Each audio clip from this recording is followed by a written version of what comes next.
See, but No. you always. Some people think I look like Linda Hamilton. So you always look rad when like you're gonna pull the no, you're not gonna $6 million man this. That's crap. Okay. But, what you to do the side? No, that's Rockabye, 90s. baby. No, that's what. no, what movie is that from? New Jack City. Rockabye, baby. See, but now it's all about the tactical efficiency of being able to pop. See, he likes to. Drop. I don't like that part. I'm just gonna hold it and contemplate its beauty. The grip, the weight. Yeah, as you do. It feels good. It feels good in your hand, If I right? hit you on the head with it really hard, you could be dead. That's right. So it is deadly in a way. That is Called true. A pistol whip. I could You smash pistol your skull. whipped Juan. See, that's the hard part. My hands are too tiny. You gotta learn this Okay. stuff. Peter Weir's doing a bank heist. So what's movie my right name? now. Stephanie Erb. What's my name? Stephanie Erb. Okay, that's your introduction. Oh, you just pointed a gun at us. Yeah. That was pretty good. That was Wow, pretty that's good pretty intro. hardcore. Yeah. I'm afraid.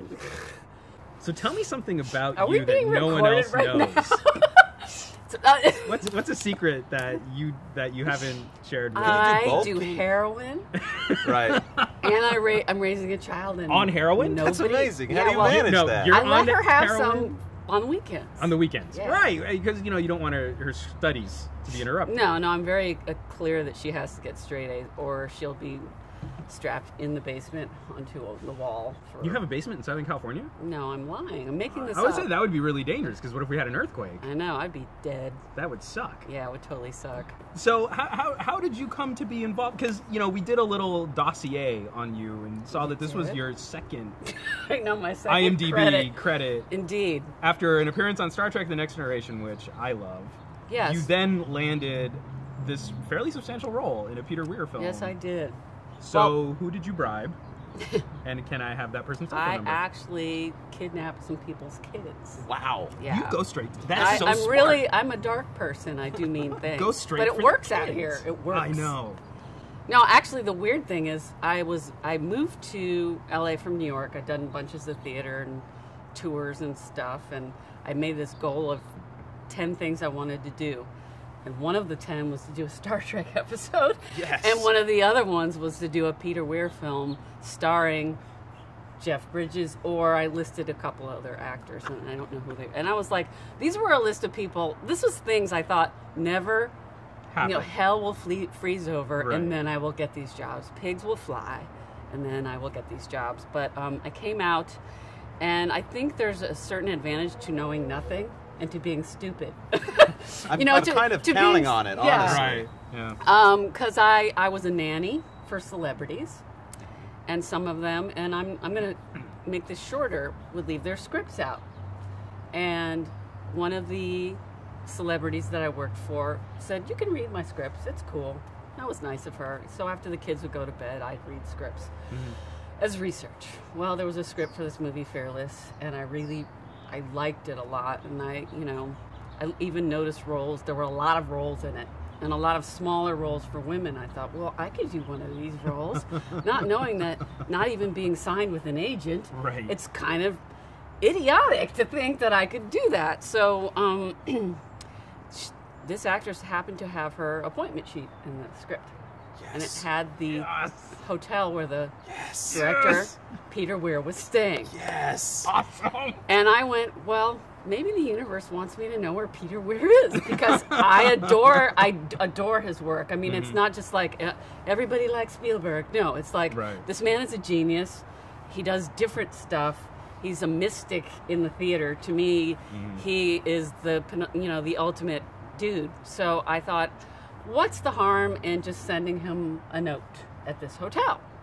So I had my husband, he wasn't my husband at the time, dress up in a suit, and everyone's going to do this now, but and go to the concierge at this fancy hotel with my little package for the director.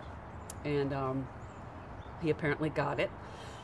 And I'll skip some steps, but Howard Fuhr called me in out of the blue to read for the very roles I asked to read for in this letter. And really the letter was mostly sincerely saying, I think you're a wonderful director, and I hope someday to work in film. That's my goal. That's my dream. I love the theater, but I'm trying to transition over. So I met Howard Fuhr, and I think he was wondering how the hell I got in there.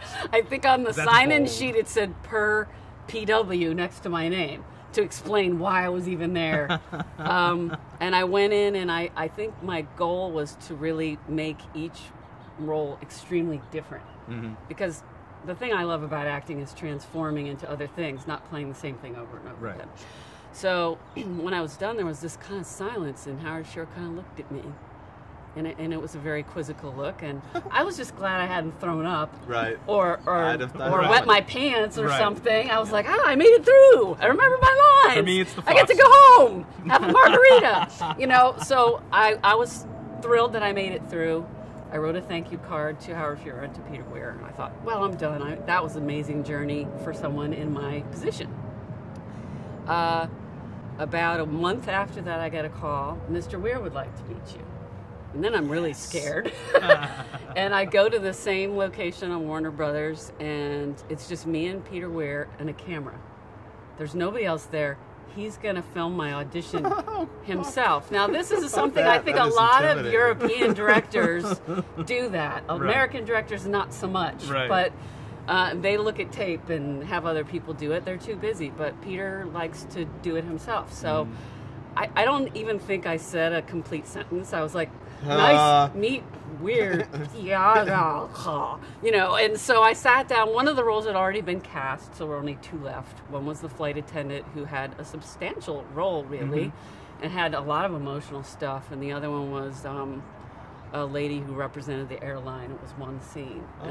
I remember. Right. Yeah. She's the one. He's the when Jeff Bridges tells her that he wants to fly.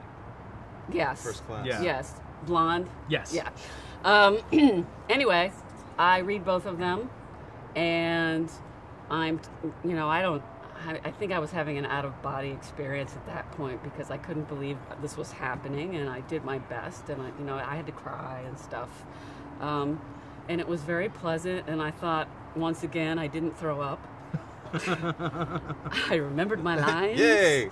I mean, the flop sweat. You get to go home and have a margarita. To me, the journey was done. It was done, because I really didn't think anything was going to happen. And then about a couple weeks later, I got a call. You booked the flight attendant. You'll be working a month on this movie.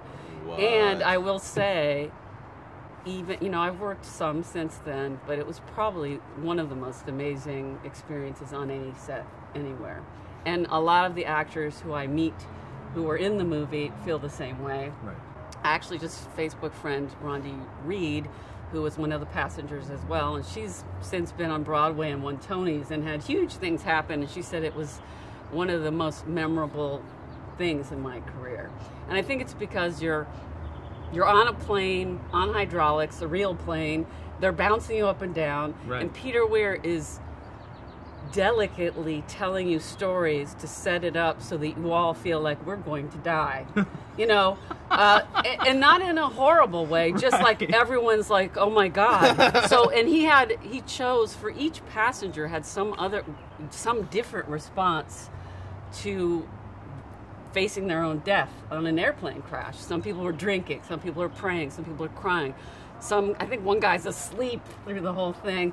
It's really amazing how specific he got everyone to be. Right.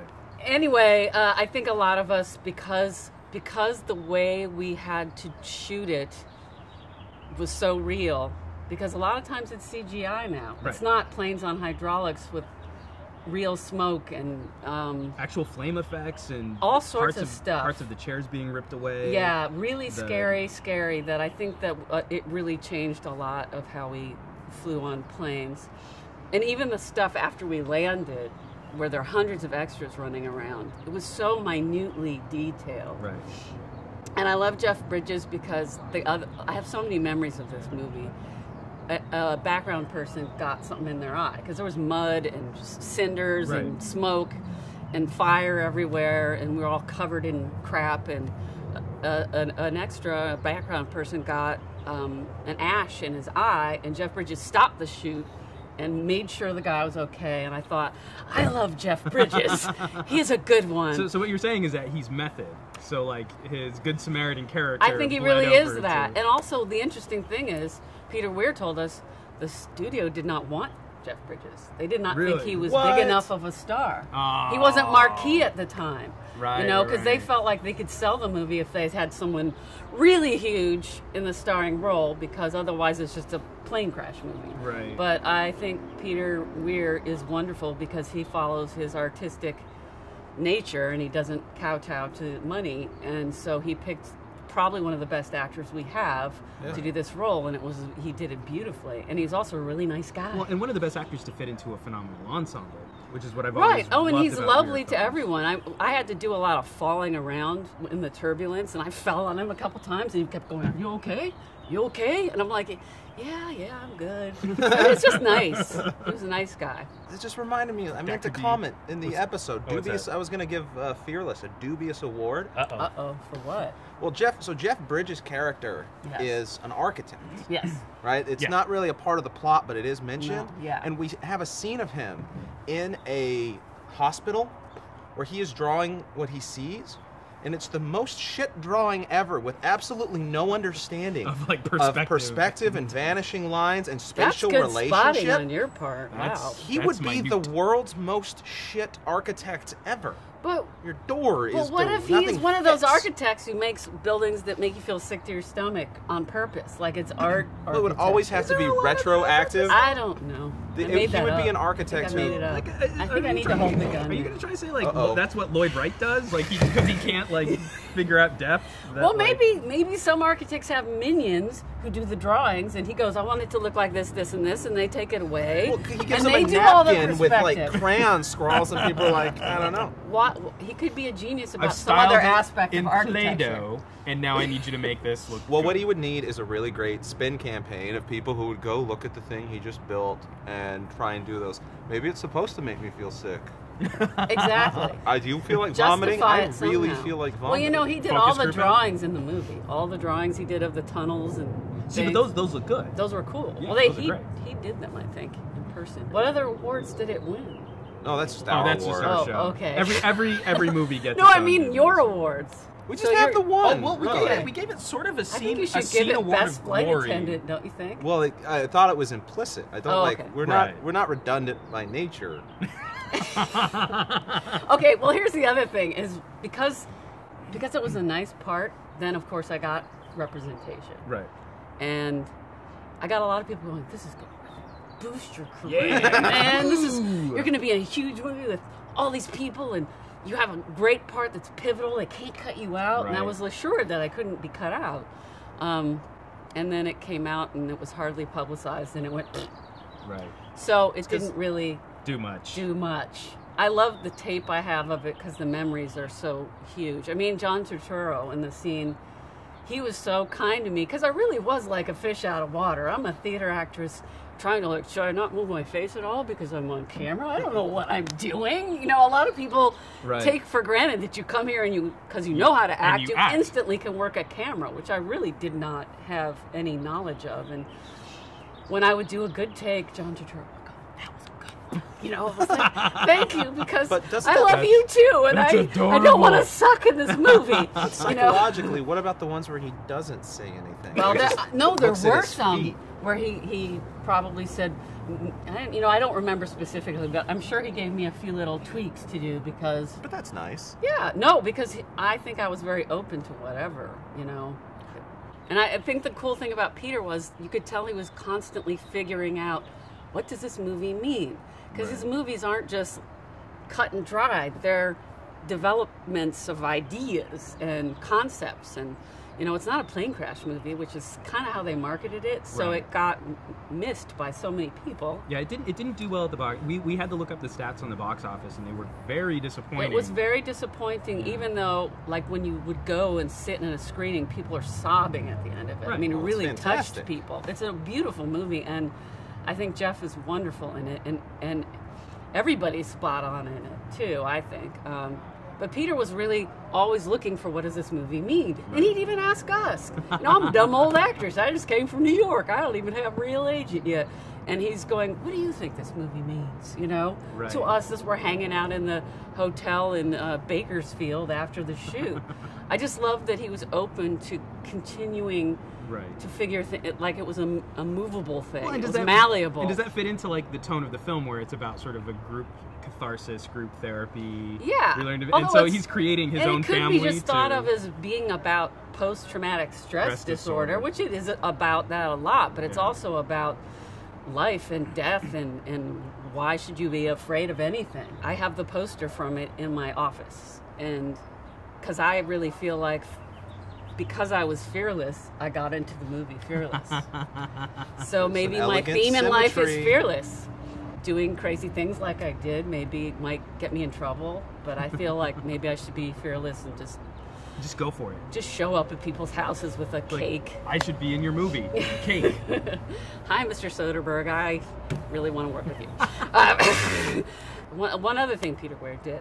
There was a homeless woman out in front of the hotel where either he was staying or where we were shooting. I'm not clear about that. But she was an older lady and sort of semi-respectably dressed, but very dirty, and she had kids with her. And she asked for help, and he said, well, what would you like? And she said, I need a job. So he made her a passenger on the plane. Oh, wow. And she actually has her name in the credits. She got SAG insurance because of that job. So he actually helped pay for her kids' insurance. I mean, this is the kind of person that I want all directors to be like him, because he's like, there's some love in there, you know, and a caring about what he is doing. That's why he picks a script so infrequently. Because he's Australian and be like, the thing you got to bear in mind is a plane's crashing and you're afraid. Okay, stop being so light. Stop being so chippy. Yeah, like that. You're starting to go a little New Zealand. You're going, I think be a little more serious and a little more gravitas. A little more gravitas. Yeah. The thing about a plane crash is it's very, very fast. And the plane is shaking and you're afraid. Wow, that's Peter Weir. You killed a baby. I did. I killed a baby. And you're dealing with the killing of the baby. Right. You threw it out. So I really want to kill babies. Is that my character is about a... You tell me. I'm interested in who you are. Right. That was the bad girl. Yeah. You told me to hold her. That's not bad. That's pretty good, actually. Except it's much higher. You told me to hold her. I still can't. Well, Benicio del Toro was in there too, and I remember thinking, God, he's cute. I mean, I didn't even know who he was, but I thought but he was a charming thing. It wasn't like he was a beautiful man, although he was good looking. He was just so adorable. So you were even digging that he was sporting the mullet and everything too. Yeah, I did. It was something about how he looks at people. It was just like he's got dimples and he was just really charming to everybody. There were a lot of really charming people on this movie set. Some of them, I'm still friends with. What were we talking about? We're talking about baby killing. Oh, right. Whether I killed babies. Of Fearless and the ultimate reveal that the whodunit. We thought it was really interesting that they gave up who the criminal was in this so early. Yeah, it's halfway through we find out that like Lisa the criminal stewardess. Well, because it's not really a whodunit. I thought it was Rossellini. Flight attendant. Yeah, because I thought you don't put Isabella Rossellini in your film unless she's going to be killing a whole bunch of people. She was there in Bakersfield and killed the baby. Stab the baby. But I don't know if I understood the movie though. I tend to black out sometimes. Yeah, it was sort of I like just blacked out right where now. there was really? like Where are we? I don't know. What are you talking about? denouement that happened, and I was like, wow, that's actually quite compelling. Yeah, I don't think it was a whodunit though. Oh, the mastery of the plane crash sequence in this film. It's one of the most beautifully shot, it's gorgeous, disturbing moments of cinema I think I've ever seen. What was the process like for shooting that? How long were you strapped in chairs to accomplish a couple weeks that scene? Yeah, it was a long shoot. I mean, nowadays I think they would have cut it down considerably. But I shot for... I can't talk now. It's too much Diet Coke.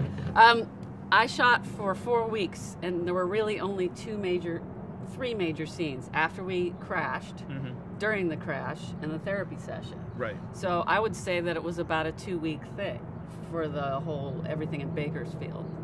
Not that I remember specifically, but we spent a lot of time because the cameras had to move all over the place. And there was so much going on, and the hydraulic stuff when we're inside the sound stage when the plane is bouncing around and the noise. How do they prepare you for that from a safety perspective?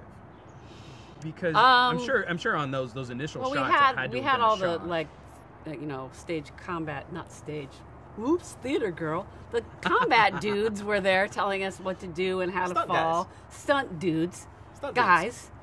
Yeah, the combat dudes. They were there, there were always people there telling us how to do and how to avoid the smoke and, what to do. When the door flies off its hinges at your head, you just kind of roll aside. I don't think anyone got hurt except for the eyeball guy. That's impressive. Yeah. And that didn't even happen on the wreckage sequences. That happened on, No, that happened outside when we're, dragging people. Right. People are wandering around the cornfield and...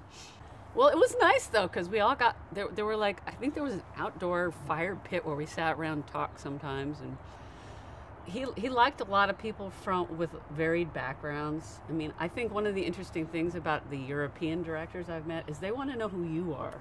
Yeah. They don't want to just see your tape. They want to talk to you. Right. And I think that's really cool, because it's a lot more theatrical, because in theater auditions, you're in the room, and you often get to talk to people. You're not just a two-dimensional person on tape. But yeah, it was amazing. It took a long time. We were constantly being set up by Peter telling stories of the actual people who were on this flight, because it was a true story about the people who saw their baby flying through the air. And, and we're all crying or trying not to cry, and then we're shooting, and I think that he was a genius at setting up, because it's so hard when you have a lot of people and some of them are trained actors and some of them are background, to get everybody in the same place at the same time when it's that kind of ginormous event. And especially when each person's motivation to getting to that point is wholly unique. Exactly, and he really wanted it not to just be a bunch of people scared or sad or crying. He wanted people coping in the way that they cope, trying to make phone calls, doing whatever, And you never think about things like they have to collect all the sharp objects when you're going to have a crash landing. Right. So I'm getting everyone's pointy shoes, No, there's this one moment. There's this one moment where you're reaching over a lady and she's handing you a giant pair of scissors. That is fucking hysterical today. Well, of course, nowadays. If you try and get on with nail there clippers. will be no scissors for you, sewing lady. No, a lot of those things wouldn't be on the plane anymore. You're right. I mean, that really dates it, doesn't it? No pointy shoes anymore because we're all wearing sandals to try and get on our flight. Well, it's easier for flight attendants, and when crashes now, there's a lot less sharp things. Yeah, it's so far less debris. Oh yeah, it's OSHA that I think it's pretty hard during crashes, no matter what's on the plane. A little bit. Right after I shot that, I think I flew to the Dominican Republic, and I was coming back from the Dominican Republic to Miami, and the plane dropped 400 feet. Because of turbulence, wind shear or something. And I went like that because I thought, I'm going to die. And then I got all these people screaming on the plane because they thought something was happening. It was basically me thinking, I'm going to die. And it was you going through your own post-traumatic stress. It had scared other people on the plane, but I think I was the loudest of the scared people because there were people going, adios mio, and stuff like that on the plane. But I was the one who really did a horror movie scream because I was conditioned to just be completely in terror. We learned a lot about what happened in the plane crash in detail. It's sort of, you put yourself there, and that's how you do it well. It's ironic that everybody that leaves Peter Weir's set of a movie that you could say is about dealing with post-traumatic stress disorder has PTSD. Post-traumatic stress disorder. disorder. I'm not saying everybody has it. I think I'm a highly sensitive creature. I feel like we could which do is a maybe doc why I'm a good on actress. this thing. I don't know. What? I think we should do a documentary on people revisiting dealing with people the who stress have been in weird of pretending films. to be dealing with the stress. Now you're making me want to find everybody and say, do you have trouble We could flying? have the focus group. Because I can't say it was everybody. It was just this one person I talked to and maybe one other. Let's get to Turo back. You guys can That all would be talk great. it through. Yeah, I'd Hug love it to out. see him. You I'd just love to have- see Jeff Bridges. You would just have again. to kill another baby. I don't want to. I'm not a baby killer. That's right. I didn't touch that baby. I said, hold on to the baby. Damn it. I mean, I was just doing my job, but I was young. I was a young flight attendant. Maybe I forgot the rules. You just forgot how the seatbelts work. Yeah. Because there's no good alternative for what to do with a baby in a crash on a plane. Right. The best I could come up with was overhead compartment, but that has a lot of associated risk. Oh my God. You could wrap in. Well, there are car seats that people put in they there. have the blankets Nowadays, and the pillows. people usually bring, if Also they're the spending the dough, they have a seat for the things, baby. The fucking straw vests, the life preserver vests. Life preservers. So you, Throw those in there, baby, shut it. how will the baby breathe? But you have to be careful about opening it because babies have a Baby will tendency to fly jostle up. around during Yeah, flight. yeah. Yeah. They shift during. So then you catch the baby. You do have to catch the baby, Right. and I think Rosie Perez would have probably dropped the ball. I think so. Small Yeah. hands. She was upset. Small hands. Ah, boom. Yeah. Well, Stephanie, thank you so much for dropping by. Thank you. Very much Thank appreciate you it. very Thank much. you.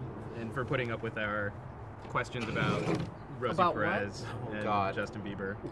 No Justin It Bieber. really does make me uncomfortable. Really when I actually. do that? Oh, Just Jesus. point, especially knowing that, It scares him a lot. especially I just knowing look that you don't away. know how to handle it. Yeah, is what There's makes it nothing even- in it. What can I I'm shoot just you with? aware that if someone was to start gunning people down out here, It would be I the would baby be next. killer. The only thing between me and the gun is wine. That doesn't give you enough lead time at all. No, to not get like away. a zombie scenario where I push and then I bolt, Oh. push, hobble Marie, Well, and zombies run. are slow. Well, because zombies are like polar bears or like bear attacks. I don't need to be the fastest person. I just No. need to be faster than the slowest No. person. Really? Yeah. You just need to have one of these for the zombies, really. See, but that would cause too much ruckus. Oh, and Gun- more of them gun- will come. And more zombies That's would come. true. You need good. You know, like who would be You know, I'm amazing? gonna hang out with you guys in You the know, zombie but I keep apocalypse. telling you, who would be No, amazing just hang to out with have. slow people.